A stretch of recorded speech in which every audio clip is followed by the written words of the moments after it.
The Last Ferry for Ruth Libby O'Halloran. I'm awake before you. Is that a first? I creep out of the motel room as quietly as I can to feel the air and look through a lens to gain a little distance. The lake is hidden in a thick blue-purple fog. I can't tell where the air stops and the water begins. It is cool and damp, Canadian cold meeting the last warmth of a New England summer. I'm standing on a small wooden dock wrapped in mist, wishing I had brought the cardigan you gave me. There is a tree to my right, the only solid thing, but even that is slipping from view. The camera makes a click so loud, ducks swim away. These trees, the bird song I can match to its sources, the sound of lake water lapping the shore, all these things you led your 6 children to from the start. You were a Girl Scout and can mimic a chickadee's call so well he answers you. You never need to get lost in the forest, you said. Just look for the lichen on the north side of the tree trunks. You catch my arm before I step on a lady's slipper, then explain why the flower is so rare. You bend to show me the lily of the valley, hidden in shadows, and your kitchen is always, always full of potting soil and clippings. There is an open book on your lap, even as you drive. These things I thought every child knew, until I wasn't a child anymore. I know you are tired. We both know that today's trip is the last you will take, and that the sickness in you is what is keeping you dreaming, as milky light bleeds through the screened windows. I can see your lamp flick on inside, as a lone street lamp glows orange above a blue-grey garden. By the time I get back in, you are busy packing. The kettle hisses and clicks as you make coffee and open a little milk jigger with a squirt. You hand the coffee to me with a bundle wrapped in a napkin. Found you a muffin? Back in the car, we drive towards the ferry port.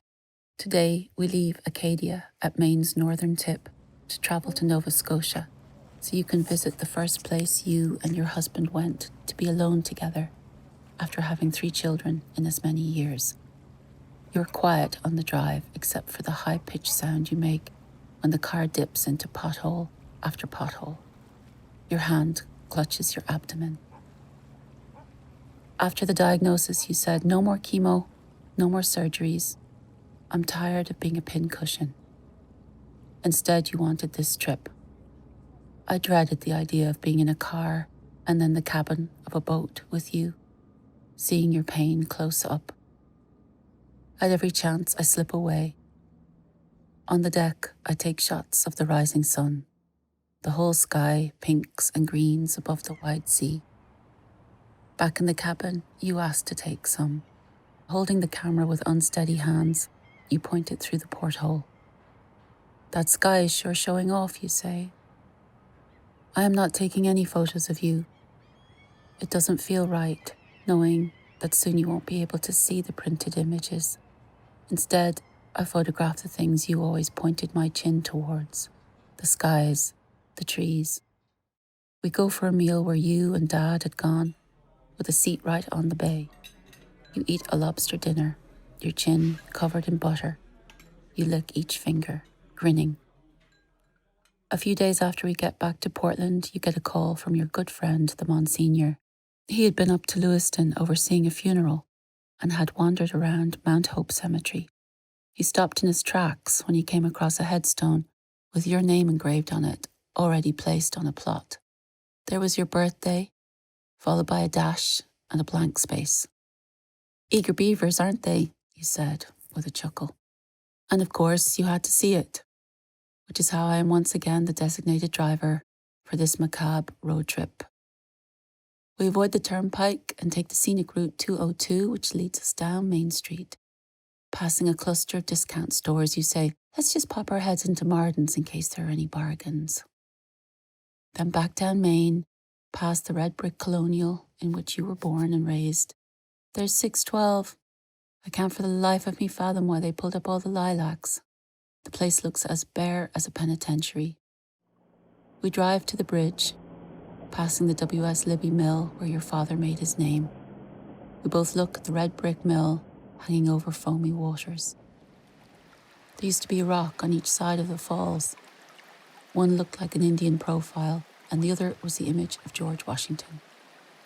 I ask you, what tribe is it that lived in this neck of the woods again? Heavens, child, how do you not know that? And you, the daughter of an historian.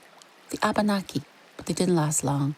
Got wiped out by smallpox, courtesy of the colonists. Never stood a chance.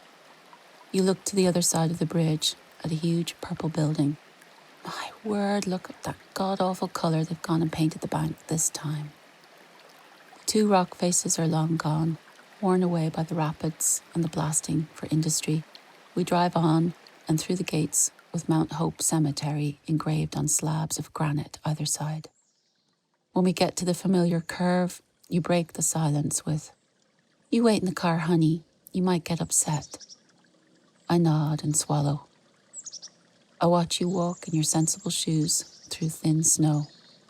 When you get to your plot, you use your foot to clear snow and leaves from your young husband and your eldest daughter's headstones before doing the same to your own. Then you turn with a satisfied nod and sit back down beside me. You're smiling when you say, "Let's go to Sam's. You look like you could do with a sandwich."